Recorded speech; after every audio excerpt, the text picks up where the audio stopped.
अस्सलाम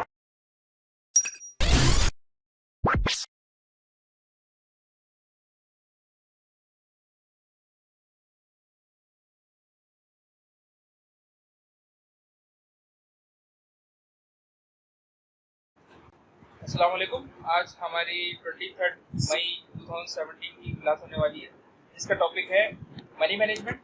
और इसके अलावा जो है money management, risk reward, position sizing, risk management और different types of entry options. ये तो पढ़ा चुका हूँ पहले भी, इसकी तो तकरीबन हम बात कर ही चुके हैं जितनी हमने स्ट्रेटेजीज पढ़ी हैं। मनी मैनेजमेंट बेसिकली ये पढ़ेंगे पूरा, इसका पूरा टॉपिक। और आज पढ़ेंगे ट्रेडिंग प्लान के बारे में, ट्रेडिंग प्लान और इसकी इंपॉर्टेंस और जर्नलिंग वगैरह जो होती है वो सारा, उसके बारे में भी अगर टाइम मिला तो उसके बारे में भी पढ़ेंगे। देखो मनी मैनेजमेंट क्या होती है, पहला सवाल ये, मनी मैनेजमेंट क्या है।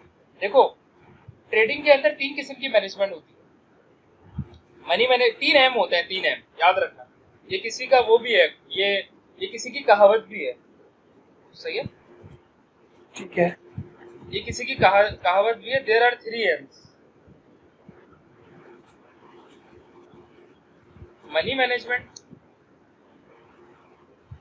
Risk management and trade management. इन तीनों के बगैर ना, इन तीनों के बगैर आप जो, बाय द वे एक बात बोलूं, एक और चीज आती है ट्रेडिंग माइंडसेट, सही है। मैंने इसके अंदर थोड़ा सा चेंज किया है, मैंने यहाँ पर ट्रेड मैनेजमेंट किया है। मेरे हिसाब से ये तीन होनी चाहिए, सही है, ठीक है। ये बहुत जरूरी है, इनके बगैर आप डूब जाओगे, सही है। मनी मैनेजमेंट क्या है बेसिकली, छोटी सी डेफिनेशन है। मनी मैनेजमेंट के अंदर आप ये देखते हो कि आपका मनी का फ्लो किस तरह का है। आपका मनी का फ्लो बहुत ज्यादा, मतलब रिस्क टू रिवॉर्ड, रिवॉर्ड और रिस्क को देखते हुए आप ट्रेड के अंदर कितना पैसा अपना रिस्क करते हो और कितना आप उससे वो करते हो, ये आपका ओवरऑल मनी मैनेजमेंट के अंदर आता है कि आप अपने पैसों को किस तरीके से मैनेज करते हो, सही है। उसके अंदर सबसे बड़ी चीज आती है रिस्क टू रिवॉर्ड रेशो, कि रिस्क टू रिवॉर्ड रेशो क्या चीज है। अब मैं आपको बताता हूँ रिस्क टू रिवॉर्ड रेशो क्या है।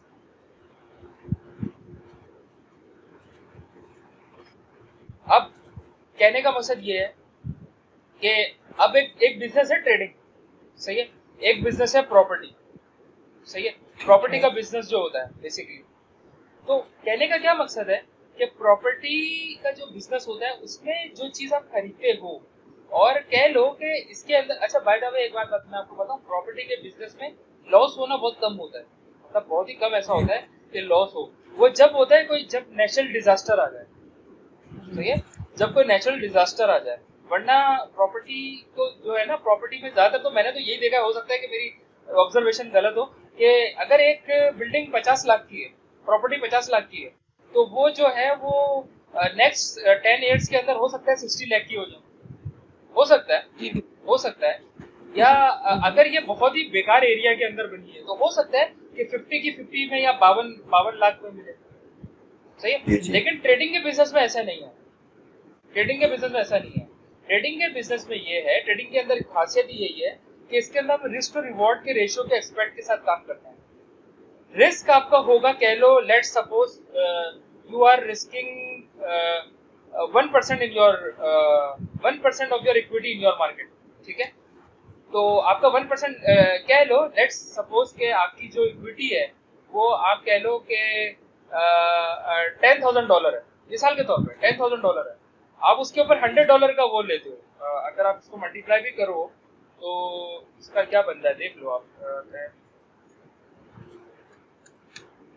मल्टीप्लाई बाय 1%, $100, सही है। $100 का 1% $100 का रिस्क ले रहे हो इसके ऊपर, ठीक है। अब $100 का जब आप रिस्क ले रहे हो तो फिर इसका मतलब ये हुआ कि आप अगर $100 का रिस्क ले रहे हो तो आपका कम से कम $200 या $200 से ज्यादा $300 का जो है ना वो रिवॉर्ड होगा। बात समझ में आ रही है? आप $100 के रिस्क से $100 नहीं कमा रहे हो। $100 के रिस्क से आपकी जो कोशिश है, देखो टेक्निकल एनालिसिस का तो किसी को पता नहीं होता, लेकिन जो आपकी कोशिश है वो क्या है कि $100 के रिस्क से आप $200, या बहुत अच्छी मार्केट चली गई तो आप कह लो कि $300 तक जा रहे हो, सिर्फ $100 के रिस्क से। आप बात मेरी समझ रहे हो मैं क्या बता रहा हूँ आपको? जी जी जी जी जी। तो ट्रेडिंग के अंदर ये खासियत है। सही है। तो रिस्क एंड रिवॉर्ड जो होता है उसको बेसिकली जो इसका जो वो होता है ना, इसका जो फैक्टर होता है वो रिस्क फैक्टर इसको कहा जाता है, रिस्क एंड रिवॉर्ड को, जिसको हम इस तरह से डिनोट करते हैं। सही है, इसको कहते हैं रिस्क रिवॉर्ड। सही है जी बिल्कुल। अच्छा, आर फैक्टर भी कहा जाता है बेसिकली। हाँ, एक बात ये भी याद रखना, इसको आर फैक्टर भी कहते हैं। आम आम आम आम अल्फाज में इसको आर फैक्टर भी कहा जाता है। ठीक है।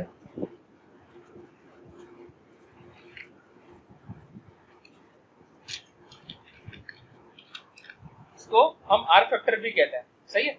दूसरी बात ये है कि इसके अंदर जो है ना आर मल्टीपल्स भी एक टर्म इस्तेमाल होती है। आर मल्टीपल्स, ये क्या चीज होती है? आर मल्टीपल्स ये होता है कि आप कह लो कि एक मिनट यार, आप ये कह लो कि अब मैंने अगर ये लिखा है, ये लिखा है, तो इसका मतलब क्या है? इसका मतलब ये है कि one or multiple, one multiply by risk, one multiple of risk. तो ये मतलब मैं ये कहना चाह रहा हूँ, अगर मैं ये 2r लिख दूं तो 2r का क्या मतलब है? कि 2 मल्टीपल ऑफ योर रिस्क, ये मतलब है रिस्क का 2 टाइम्स। हाँ, 2 टाइम्स। तो जब हम ये लिखते हैं ना 1:2, इसका मतलब होता है कि आपने रिस्क लिया है 1 का, रिस्क लिया है आपने 1 का, और आपका जो रिवॉर्ड है वो 2 का है। बात समझ में आ रही? जी जी। आपका रिस्क जो है वो 1 का है और 1 रुपए पे आप 2 रुपए कमा रहे हो, मतलब ये कहने का मतलब। जी जी जी जी। अच्छा, इसको लिखने का तरीका क्या है? इसको इक्वेशन क्या बनेगी इसकी? इसको लिखने का तरीका ये है कि आप इसको यूं लिखो 2r, इसको लिखने का तरीका ये तरीका। अगर ये हो तो कैसे लिखेंगे इसको? 3r। सही है। अगर ये हो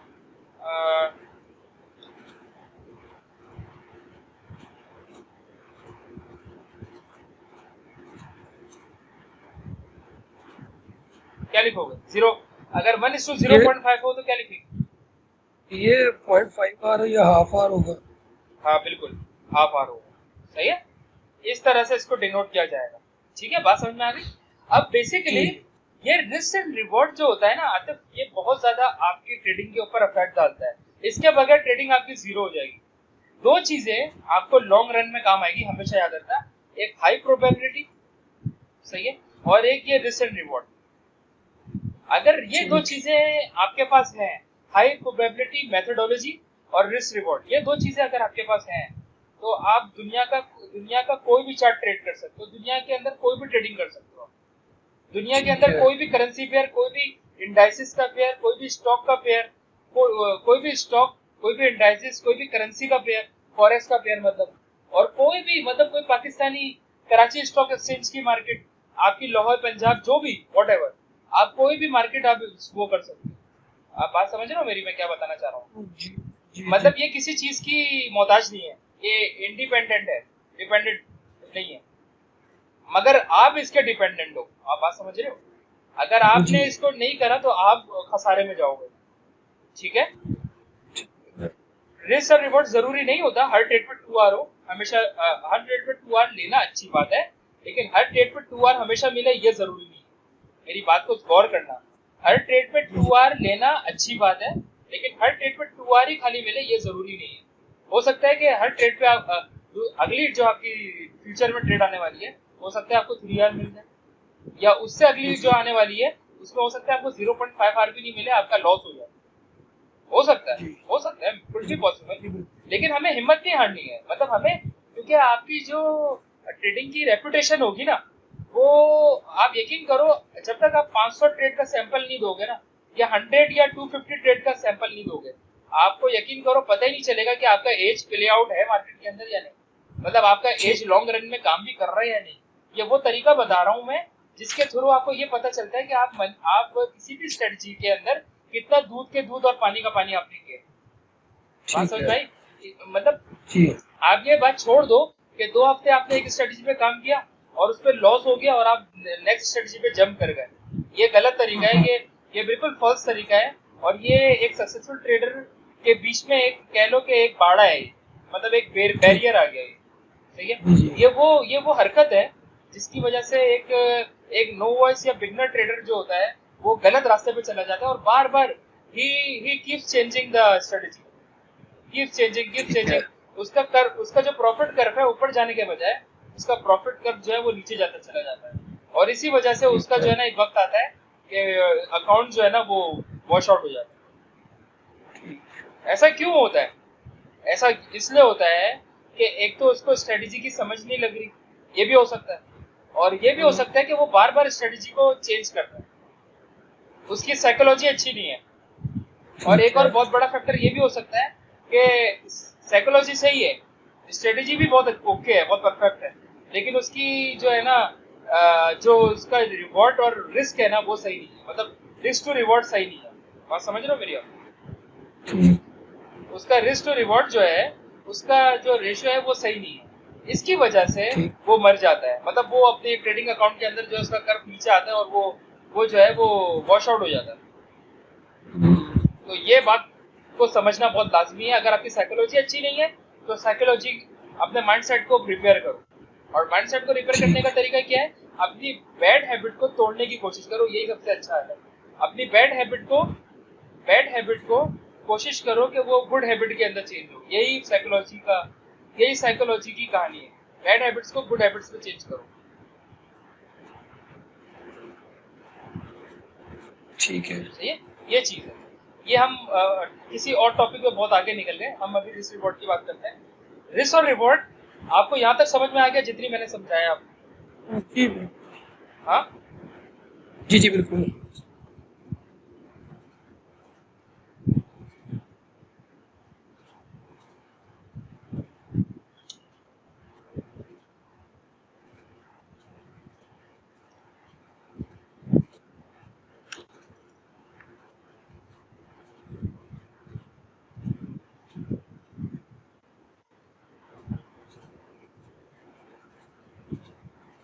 अच्छा, अब आप ये सोच रहे होगे कि ये इतने ज़हीन आदमी की मैंने तस्वीर क्यों लगाई है, क्यों लेकर आया हूँ मैं? तो मैं इसके जी बारे में जी। समझाता हूँ आपको कि इसके पीछे क्या हुआ है। देखो मेरी बात सुनो, एक बात हमेशा जिंदगी में याद रखना कि मतलब जिंदगी में क्या याद रखना, आपने पढ़ा भी होगा कि आपने थोड़ी बहुत फिजिक्स पढ़ी है, थोड़ी बहुत भी फिजिक्स।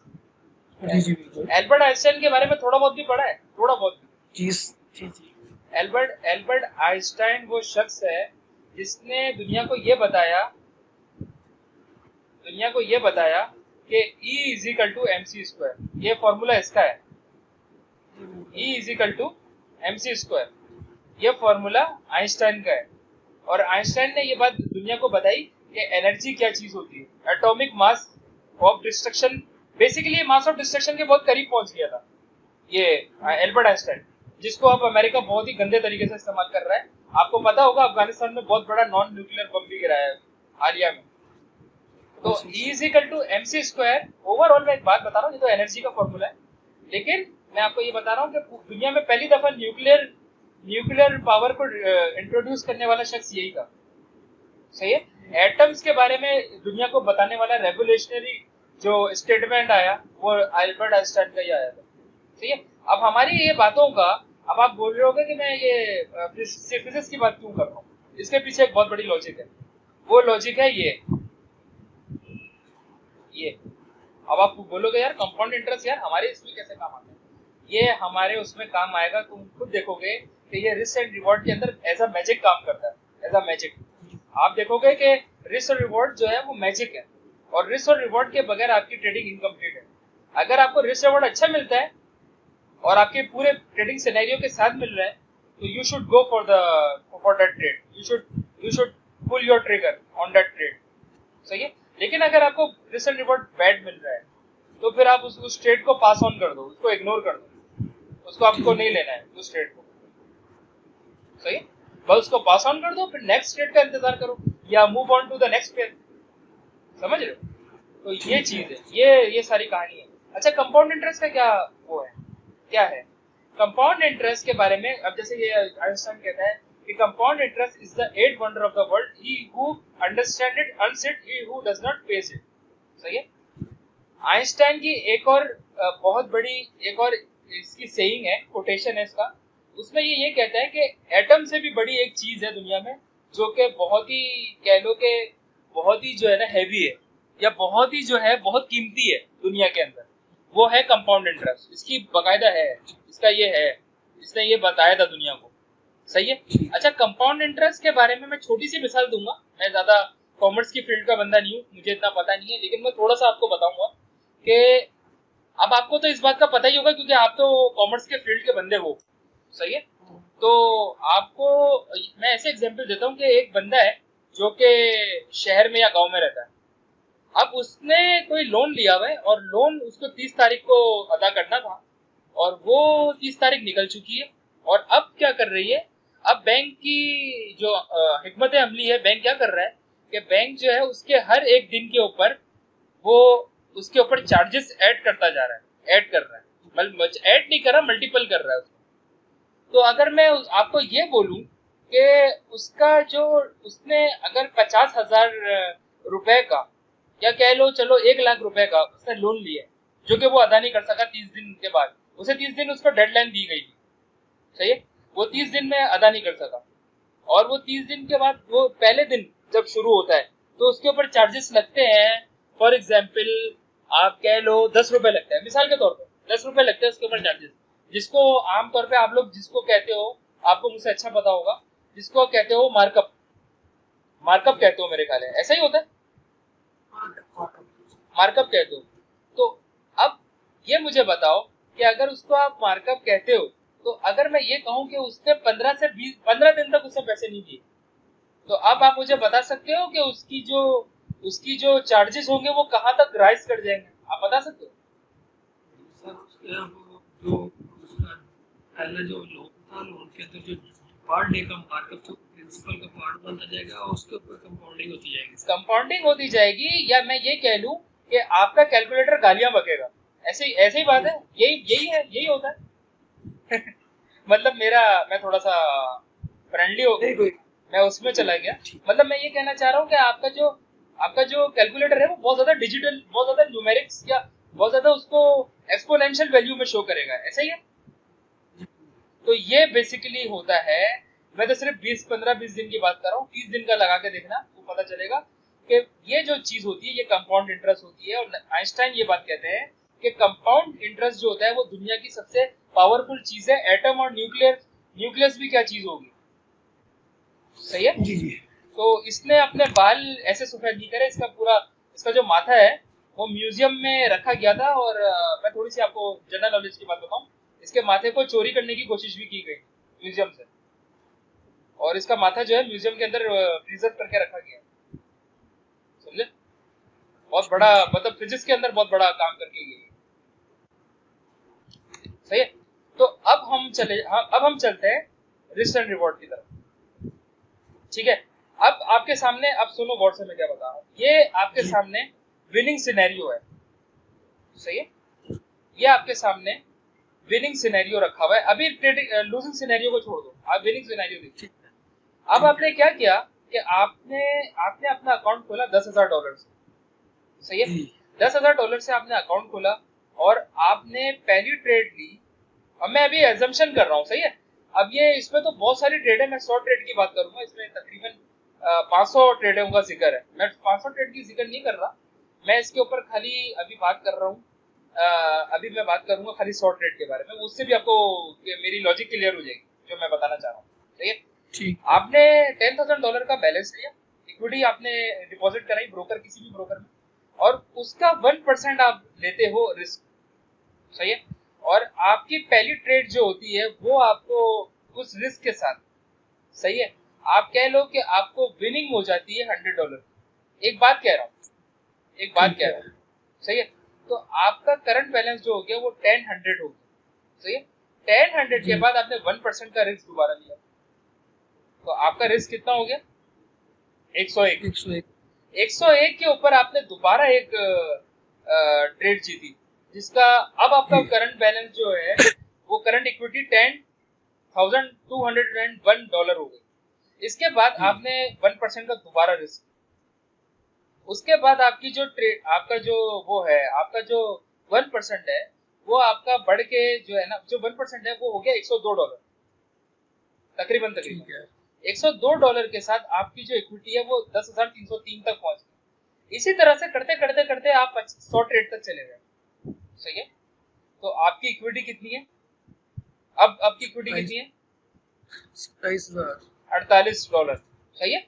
और आपने शुरुआत कहाँ से की थी?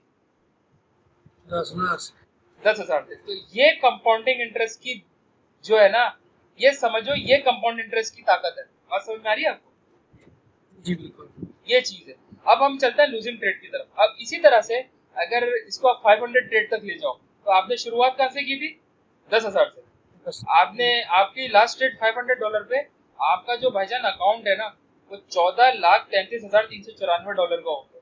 बात समझे? ठीक है। मैं एक एजम्पशन दे रहा हूँ, जरूरी नहीं है कि आपकी 500 की 500 ट्रेड सारी की सारी जो है, हाँ, सारी विनर हो। सही है। ठीक है। It's just an assumption. सही।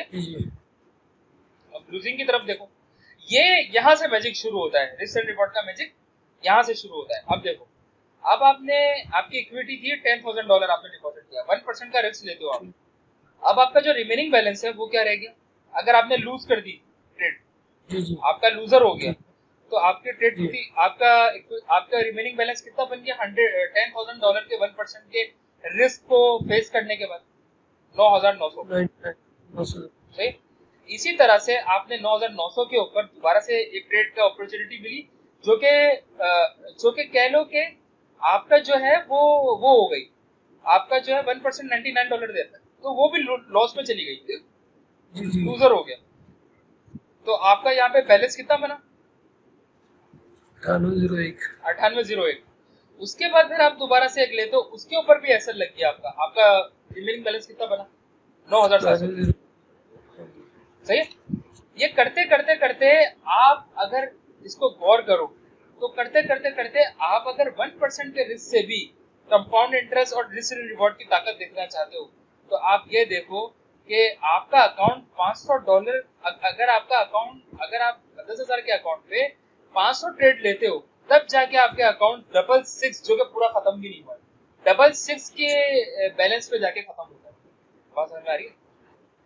मतलब 1% की ताकत देखो, और 1% के लूसेज, जो लूजिंग हो रही है आपकी, उस परसेंटेज के रेशियो के हिसाब से देखो कि आपको 500 ट्रेड पे विनिंग कितनी हो रही है, 500 ट्रेड पे आपकी लूजिंग कितनी हो रही है। सही है। और ये याद रहे कि ये भी एक एजम्पशन है, ऐसा नहीं हो सकता, ऐसा बिल्कुल नहीं हो सकता कि 500 की 500 ट्रेड आपकी लॉस में चली जाए। जैसे कि ये मुमकिन नहीं है कि 500 की 500 ट्रेड मुमकिन। देखो, एक मैं आपको बात बताऊं, 500 की 500 ट्रेड तो नहीं जा सकती, लेकिन मैं ये मान सकता हूँ कि 20 से 50 ट्रेड आपकी बगैर किसी एसएल के आपकी जा सकती है, अगर आप इतने हाईली कंसिस्टेंटली प्रॉफिटेबल हो। सही है। लेकिन कंसिस्टेंटली प्रॉफिटेबल होना, इसका मतलब ये नहीं होता कि आपको लॉस नहीं होते। मतलब कंसिस्टेंटली प्रॉफिटेबल होने का मकसद क्या है कि आप हर मंथ पैसा कमा रहे हो। हर मंथ आप 15%, 10%, 20% आप निकाल रहे हो अपने फॉरेस्ट के बिजनेस से। आपको मेरी बात समझ में आ रही है मैं क्या बोलना चाह रहा हूँ? जी सर, बिल्कुल समझ। तो यहाँ पे आपको समझ में आई कि रिस्क एंड रिवॉर्ड किस तरह प्ले आउट कर रहा है लूजिंग सिनेरियो के अंदर। यानी आपकी जो ट्रेड है वो, अगर आप 100 ट्रेड भी अगर लगा दो, आपकी ट्रेड जो है वो 100 ट्रेड लूजर्स के बाद भी आपका जो ट्रेड का बैलेंस आपका जो अकाउंट का बैलेंस आता है वो 3660 रह जाता है। कितना? 3660। ये ऐसा क्यों हुआ? क्योंकि आपने हमेशा 1% की डिसिप्लिन के साथ काम किया। बात समझ आई? आपने हमेशा साइकोलॉजिकल रिस्क लेवल पे काम किया। आपने साइकोलॉजिकल रिस्क एंड रिवॉर्ड के जो आपका रिस्क है वो आपने 1% से ऊपर कभी जाने नहीं किया।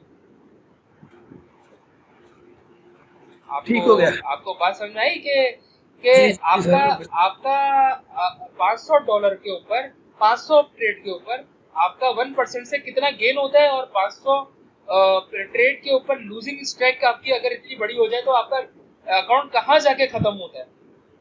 सही है। अच्छा, अब हम जल्दी से चलते हैं। आपको ये बात सारी क्लियर हो गई ना?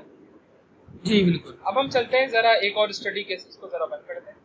अच्छा, अब ये एक जस्टिन बेनेट का आर्टिकल है कि risk to reward ratio beneficial और सुसाइडल। ये हमारे कारामद है या ये हमारे लिए जो है वो एक तरह का हमारे लिए सही नहीं है, सही है। तो हम इसकी पूरा पूरा पूरा का पूरा वो तो नहीं पढ़ेंगे, सही है। अभी हम सिर्फ इसकी मैं आपको इसकी केस स्टडी बता रहा हूँ, सही है। सिर्फ इसका जो रिस्क एंड रिवॉर्ड का केस स्टडी है वो मैं बता रहा हूँ। अब आपको इसकी अब आपको इसकी मैजिक का पता चलेगा रिस्क एंड रिवॉर्ड, ठीक है। ठीक अभी है। तो मैंने इस पे तो अच्छी खासी आपको एक्सप्लेनेशन की है। अभी आप इस पे देखो कि क्या आपको समझ में आते हैं नहीं, आप मुझे बताना। एक ट्रेडर है आपके पास, वो है आपके पास ट्रेडर ए, और एक ट्रेडर है उसका नाम है ट्रेडर बी। ट्रेडर ए का, गौर से सुनना, ट्रेडर ए का जो विनिंग रेट है वो 50% है। ट्रेडर बी का जो विनिंग परसेंट है 70%। कितना है? 70%। ट्रेडर ए ने पहली ट्रेड ली विनर, दूसरी ट्रेड ली लूजर, पहली trade winner winner loser winner loser loser winner loser, ठीक है। $200 का प्रॉफिट, $100 का लॉस। तो अच्छा ये याद रहे दोनों ट्रेडर जो हैं वो रिस्क एंड रिवॉर्ड के साथ काम कर रहे हैं, सही है। अच्छा जो पहला ट्रेडर है वो उसका जो वो जीतता है तो वो 2 आवर की ट्रेड जीतता है, वो हारता है तो 1 आवर की हारता है, सही है। ठीक है। अच्छा वो जो रिस्क ले रहा है वो $100 का ले रहा है, और जो वो रिवॉर्ड लेता है वो तकरीबन $200 का ले रहा है, 200। सही है।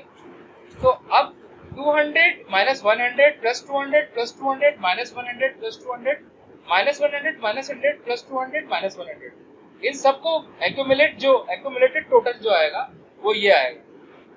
ठीक है, बिल्कुल।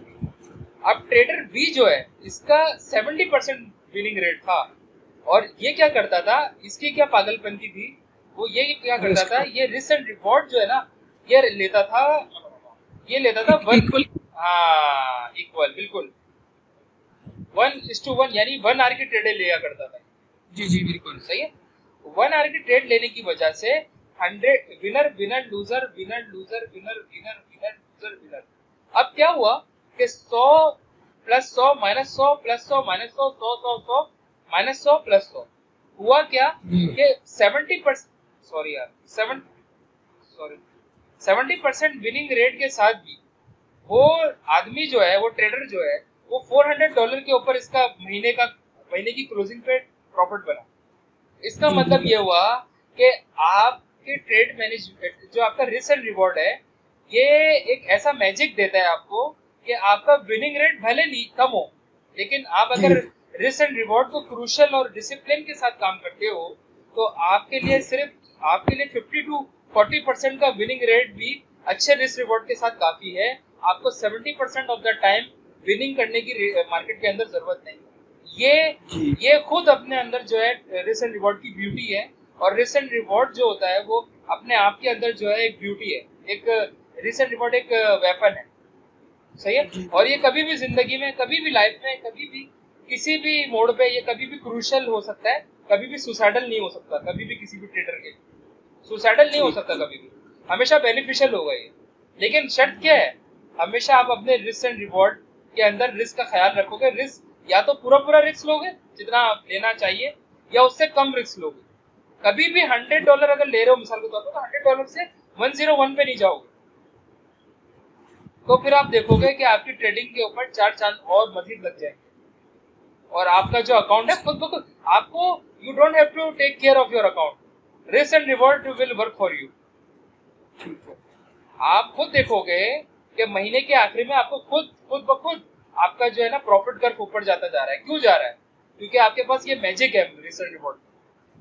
और जो लोग इस जादू को नहीं जानते वो अनफॉर्चुनेटली वो या तो ट्रेडर बी की उसमें आ जाते हैं, या वो इमोशनली अटैच हो जाते हैं मार्केट के साथ, और वो अपना जज्बात की लॉ में बह के वो सारा बड़ी बड़ी लॉटो से या ओवर ट्रेडिंग करके वो सारा का सारा जो है वो अपना जो है वो कर देते हैं, सफाया करवा देते हैं ट्रेड अकाउंट का। सही है।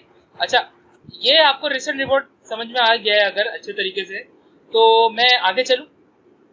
जी बिल्कुल। अच्छा आपको मैंने एक ईमेल की थी 2 हफ्ते पहले या 1 हफ्ते पहले, जिसके अंदर मैंने बहुत सारे आर्टिकल्स अलग अलग फोल्डर में बना के सबको भेजे हैं, आपको भी भेजा है। उसके अंदर जितना भी है ना मनी मैनेजमेंट का फोल्डर, अच्छी तरीके से पढ़ लेना। और जो नेल कलर की जो रिसेंट मनी मैनेजमेंट और रिस्क मैनेजमेंट और ट्रेड मैनेजमेंट का सबसे आखिरी का टॉपिक है वो पढ़ना पड़ेगा आपको, सही है। तो वो आप प्रिंट आउट निकाल लीजिएगा, वो आप पढ़ लीजिएगा अच्छी तरीके से। ठीक हो गया। अच्छा, अब बात जो आती है वो आती है आपका, अल्लाह भला करे, पोजीशन साइजिंग। पोजीशन साइजिंग और रिस्क मैनेजमेंट तकरीबन एक जैसे ही है, मतलब एक ही चीज है कह लो, सही है। अब मैं आपको बताता हूँ कैसे करना है। सिंपल है, बहुत ही सिंपल है, कोई डिफरेंस नहीं है। मैं आपको बता देता हूँ।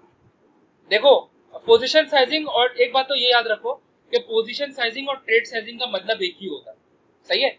इसकी सिंपल डेफिनेशन क्या है?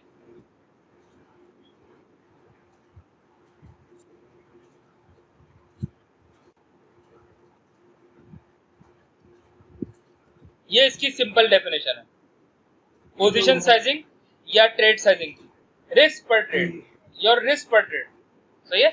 ये आपकी सिंपल डेफिनेशन है। मैं इसको बहुत ज्यादा वो नहीं कर रहा हूँ, बहुत सिंपल डेफिनेशन है, यही इसकी लघु मायने भी है और यही सही डेफिनेशन है, सही है। अब इसको ऑपरेट किस तरह करना है, किस तरह कैलकुलेट करना है, ये सोच, ये समझ लो।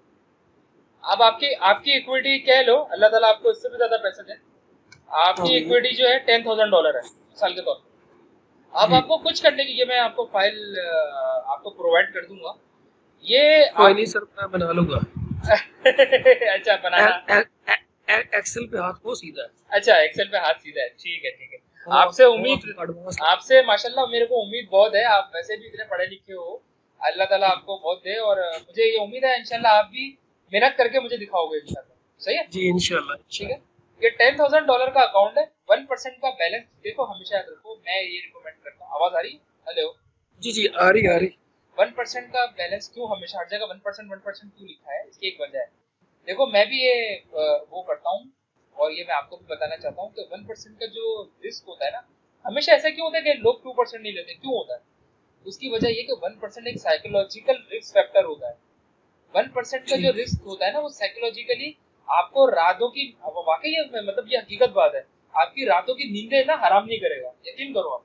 1% का रिस्क जो होता है, आप ये करके देखना। आप जरा मार्केट के अंदर 10% का रिस्क लगा के देखो, फिर आपको मैं बोलूं कि रात को जरा सो जाओ एसी के अंदर, तब भी आपको नींद नहीं आएगी। ये एक नसीहत है, ये इंसान के साथ, क्योंकि इंसान बशर है, और अल्लाह ताला ने उसको जो है ना, बहुत ही मतलब उसको इमोशनल अल्लाह ताला ने बनाया है, और इंसान के अंदर से इमोशन कम कर सकते हो, खत्म नहीं कर सकते कभी। इसी तरह से ट्रेड के अंदर भी जो है ना, वो ट्रेडिंग के अंदर भी आप रिस्क को मिनिमाइज कर सकते हो, रिस्क को आप किल नहीं कर सकते, याद रखना। रिस्क को मिनिमाइज करना अलग बात है, रिस्क को किल करना अलग बात है। किल नहीं कर सकते आप रिस्क को, आप मिनिमाइज कर सकते हो रिस्क को, सही है। और ये हुनर आपके अंदर होना चाहिए कि आप कैसे मैनेज करते हो, सही है। अच्छा, टोटल बैलेंस आपका $10,000 है, 1% का इसके ऊपर टोटल बैलेंस आ गया। स्टॉप लॉस के ऊपर आप यहाँ क्या लिखोगे, पिप्स लिखोगे, कि आपका जो आइडियल ट्रेडिंग सिनेरियो बना है, उसके ऊपर स्टॉप लॉस कितना बना है। Let suppose I enter here 100 पिप्स, ठीक है। तो आपके 10,000 के अकाउंट पे 1% के रिस्क के साथ, स्टॉप लॉस पे 100 पिप्स के साथ, आपका जो ओवरऑल जो लॉट साइज बनेगा वो $10 बनेगा, ओ 0.10 बनेगा। बात समझ में आ रही है? बात मेरी समझ में आ रही है? ये 10 की पड़ेगी आपको, 0.1 यानी कि $10 की पड़ेगी, ठीक है, क्योंकि आपने पिप्स की वैल्यू ज्यादा दी हुई है, सही है। इसका बहुत ही आसान फॉर्मूला है, आपको पता ही होगा। Equity multiply by 1% divide by पिप्स divide by stop loss पिप्स, सही है। और उसको डिवाइड कर दो एक और दफा 100 से, तो ये आपके पास आ जाएगा, सही है। तो ये बहुत इजी तरीका है, इसकी मैंने एक वीडियो भी दी थी, वो टिमन वेलन ने और मजीद आसान तरीके से इंग्लिश में समझाया हुआ। ये टिमन वेलन की वीडियो देखी थी मैंने। हाँ, तो वो सेम चीज यही है, ट्रेड साइजिंग एक ही चीज होती है, सही है। पोजीशन साइजिंग और ट्रेड साइजिंग एक ही चीज होती है। अच्छा, ये तो बहुत ही सिंपल सा बना हुआ है, मैं आपको 2-3 और बता देता हूँ, मैं आपको लिंक भी सेंड कर दूंगा, बल्कि अभी कर देता हूँ। एक नेल फिलर की वेबसाइट पे ही मिलता है पोजीशन साइज कैलकुलेटर, मैंने यहाँ पे लिंक बुक मार्क भी किया हुआ, ये मैं आपको लिंक कॉपी पेस्ट करने लगा हूँ, ये आप देख लीजिएगा, ये भी काम का है, मतलब यहाँ से भी आप देख सकते हो। ये सब आपको एक ही दिखा रहा होगा, ये सब आपको एक ही रिजल्ट देंगे आपको, कैलकुलेशन, हाँ कैलकुलेशन एक ही देगा। लेट्स से कि आपने ये आपके सामने खुल गया। करेंसी पेयर कौन सा कर रहे हो? लेट्स सपोज यूरो यूएसडी कर रहे हो। अच्छा क्या कर रहे हो? आप कर रहे हो शॉर्ट कर रहे हो। चलो शॉर्ट कर दिया आपने। अच्छा what is your entry price? Entry price कितनी पड़ेगी? लेट्स से कि मेरी एंट्री प्राइस है 1,2300 1,2300 है। What is your stop loss price? मेरी स्टॉप लॉस प्राइस है 100 पिप के एसएल की एग्जांपल लेते हैं तो मेरी है 12400 है, क्योंकि मैंने शॉर्ट ली है तो मेरी एंट्री से ऊपर ही एसएल होगा तो 12400 मेरा एसएल होगा। अच्छा मेरे अकाउंट की करेंसी किसमें, बेस करेंसी मेरे अकाउंट करेंसी किसमें शो होती है? यूएसडी में होती है, इसको छेड़ने की जरूरत नहीं। Dollar amount you are risking. अच्छा dollar amount you are risking में आप जरूरी नहीं है। अच्छा देखो एक और बात मैं आपको बता दूं, 1% रिस्क पूरी दुनिया लेती है। नेल फिलर कहते हैं कि 1% रिस्क लेना सही नहीं है। सही है। इसका आर्टिकल जो है, इसका जो आर्टिकल है उससे आप पढ़ लीजिएगा, मैं आपको लिंक दे दूंगा। वो ये कहता है कि हर ट्रेड के ऊपर आपका फिक्स होना चाहिए। ये कहता है नेल फिलर, हर ट्रेड के ऊपर आप 1% मत दो। मतलब हर ट्रेड के ऊपर आप जो है ना आपके दिमाग में फिक्स होना चाहिए कि आपको कितना, आपको जो है ना वो लेना है, कितना आपको रिस्क लेना है। जैसे कि आपका 500 डॉलर का अकाउंट है या 10,000 डॉलर का अकाउंट है, आपने अपना रिस्क दिमाग में रखा हुआ $10 है। सही है। तो $10 को हमेशा आप यहाँ लिखोगे, लेकिन स्टिल आप यहाँ पे $10 मत लिखो। मेरी आपको सजेशन है कि आप कोशिश करना कि आप उसकी बात को भी समझो जो नेल कहना चाह रहा है, आपको बात समझ में आएगी। लेकिन मैं उसके ज्यादा एक्सपेंड पे नहीं जाऊंगा, उसको ज्यादा एक्सपेंड नहीं करूंगा कि नेल फिलर वो क्यों मना करते हैं, क्या है। लेकिन मैं आपको उसकी गाइड दे दूंगा कि वो आर्टिकल आप पढ़ लो तो ज्यादा आपको समझ में आ जाएगी। सही है। और आप पढ़ के मुझे भी बताना कि वो क्या चीज है, वो आपको किस, मतलब आपका क्या रिव्यू है उस बारे में। ठीक है, मैं ये जानना चाहूंगा। बाकी आमतौर पे जो ट्रेडर होते हैं वो 1% के रिस्क से खेलते हैं मार्केट के अंदर। ठीक है। और आप वो कर लो कि मैंने $10,000 का अकाउंट अगर मेरा है तो $10,000 के अकाउंट के अंदर कह लो कि मेरा यहाँ से अगर मैं देख लूँ कि मेरा 100 पिप का एसएल है, $10,000 का अकाउंट है, तो मेरा जो $100 जो मेरा वो होना चाहिए, जो मेरा रिस्क जो होना चाहिए वो $100 होना चाहिए। तो $100 होना चाहिए। तो आप क्या करोगे, यहाँ पे जाके 100 लिख दो। सही है। और current price of currency pair you are trading, ये सीएमपी पूछ रहा है। सीएमपी क्या होनी चाहिए? तो सीएमपी अभी मैं मिसाल के तौर पे डाल रहा हूँ। लेट्स से कि अभी मार्केट हमारी माइनस में चल रही है, जैसे फ्लोटिंग कर रही है। फ्लोटिंग मींस के प्लस माइनस कर रही है। तो 2400 हमारी एंट्री थी, चलो हम क्या देते हैं कि मार्केट जो है वो 2280 पे चल रही है। ये कहते हैं कैलकुलेट, हमने कैलकुलेट किया, यहाँ पे आ गया 0। ये यूनिट हमें नहीं लेने, हमारा वो ब्रोकर नहीं है जो यूनिट पे काम करे, हमारा वो ब्रोकर है जो लॉट्स पे काम करता है। सही है। और लॉट्स के साथ आपको मिलता है 0.08 के ऊपर। सही है। 0.08 ये आपकी लॉट साइज है। सही है। ये इसका तरीका है कैलकुलेट करने। ठीक है, ये बात याद रखनी है आपको। बाकी एक और चीज देख लो, एक और ये एक तरीका ये मैंने आपको बताया, एक तरीका आपको मैंने ये बताया। सही। और एक तरीका जो मुझे अच्छा लगा है वो ये है, वो इससे भी आसान है, वो है माई एफएक्स बुक का। ओके।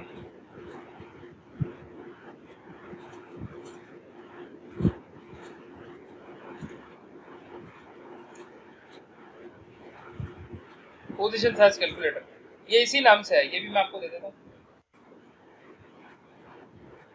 इनको चेक करना और मुझे बताना।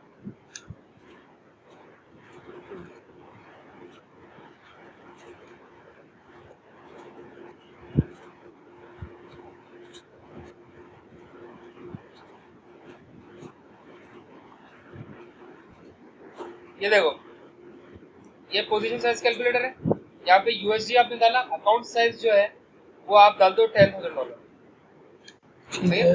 रिस्क एंड रेशियो जो है वो आप पूछ रहा है कि आप पैसों में डालना चाहते हो या रिस्क में डालना चाहते हो। मतलब आप उसको आपका वो परसेंटेज में होना चाहिए या आपका जो है मनी में होना चाहिए। मनी वो लोग करते हैं जो नेल फिलर की टेक्निक से चलते हैं। सही है। मैं 1% के रिस्क से लेना चाहता हूँ तो मैं 1 लिख दूंगा यहाँ 1% का रिस्क। स्टॉप लॉस आपका कितना बना है? 100 पिप कह लो।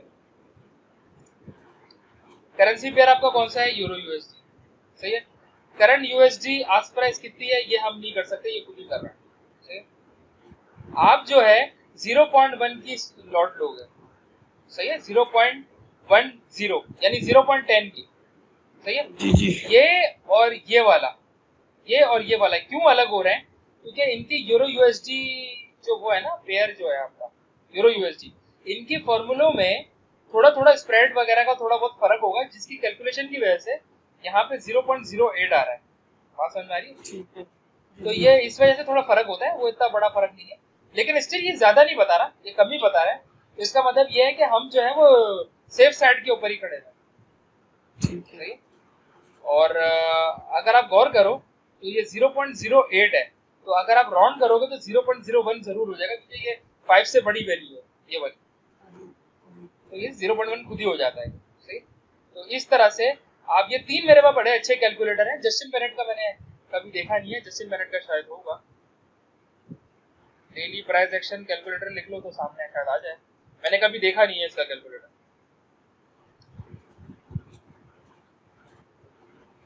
हाँ है, इसका भी है। ये मैं फर्स्ट टाइम तुम्हारे सामने देख रहा हूँ, इससे पहले मैंने कभी जस्टिन बेनेट का देखा नहीं है, फर्स्ट टाइम देखा। ठीक है। अच्छा, इसका भी वायदा पे बहुत आसान है, इसका भी यही है, करके देख लेते हैं।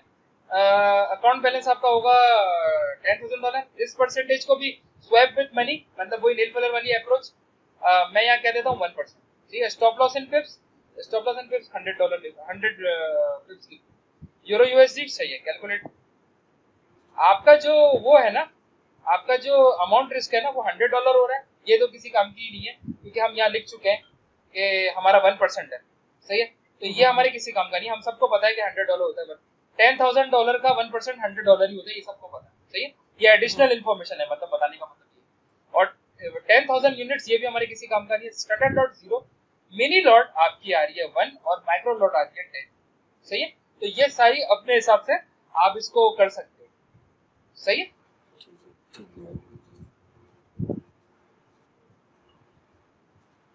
इसके अंदर डिटेल इंस्ट्रक्शन भी लिखी हुई है, अगर नहीं समझ में आए तो आप डिटेल भी आप इसकी पढ़ सकते हो।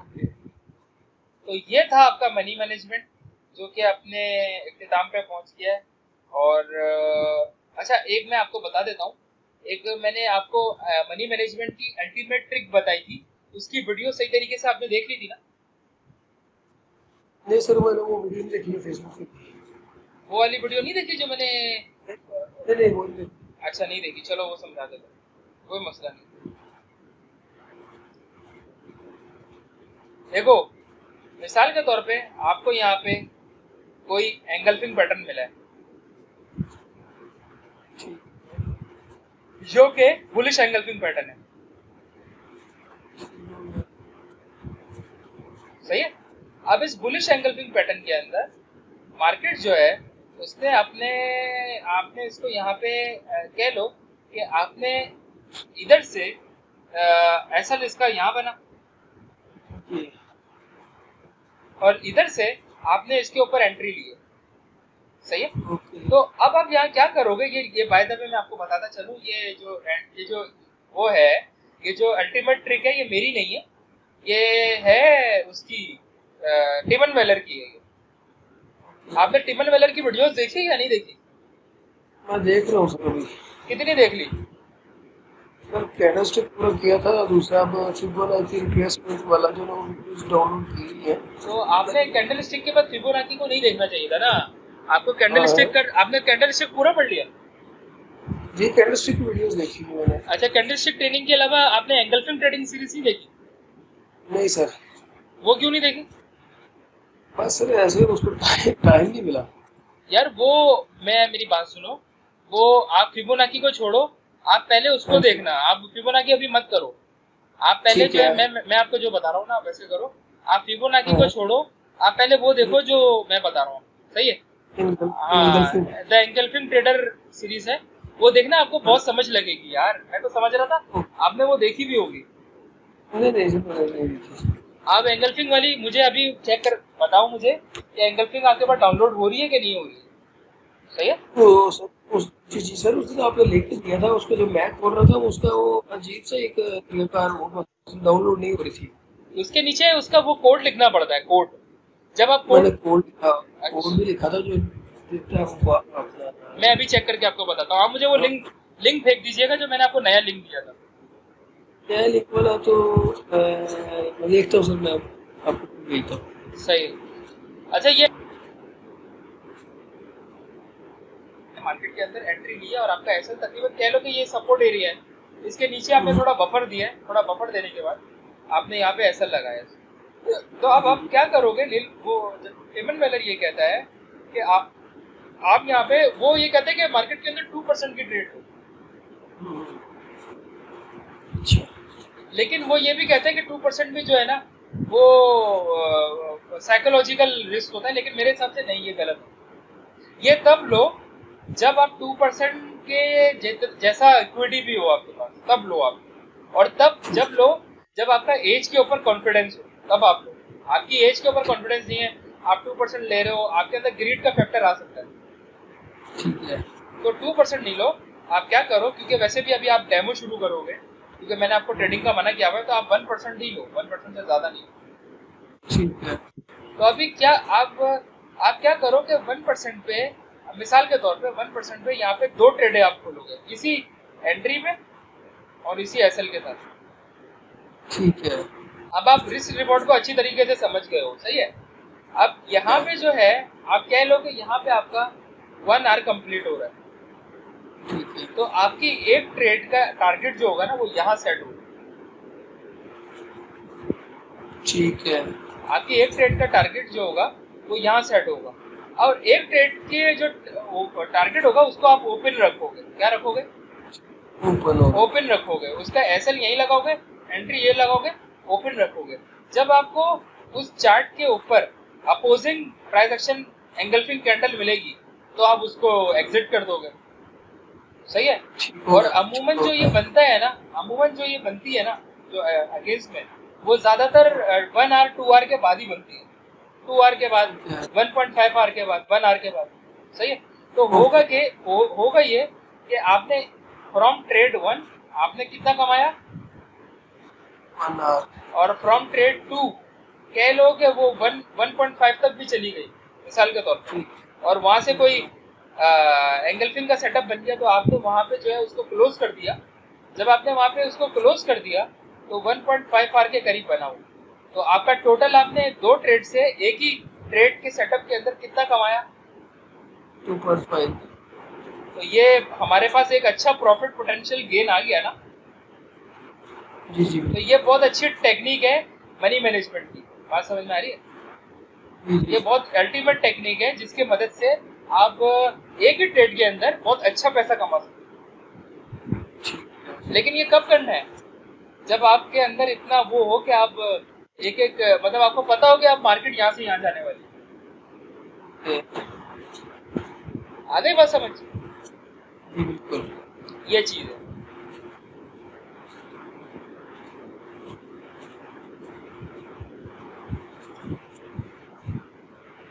अच्छा, एक काम करते हैं, ट्रेडिंग प्लान फिर कल पे रख लेते हैं, सही है। जी, ट्रेडिंग ओके, ट्रेडिंग प्लान कल पे रख लेते हैं, क्योंकि अब जो होता है, अब जो अभी नाइट जाने वाली है मेरी, सही है। इससे ओके, तो मैं अभी आपको ये रिकॉर्डिंग सेट कर रहा हूँ, और आप मुझे एंगल्फिंग का बताओ, आपको एंगल्फिंग आई या नहीं आई, वो ओके, वीडियोस बताओ, आपको लिंक आ रहा है या नहीं आ रहा है, ठीक है। जी जी सर, मैं ओके देखता हूँ, आपने लिंक सेंड किया था, फिर देखता हूँ, ओके ओके ओके, सही, ठीक है, अल्लाह हाफिज। ओके,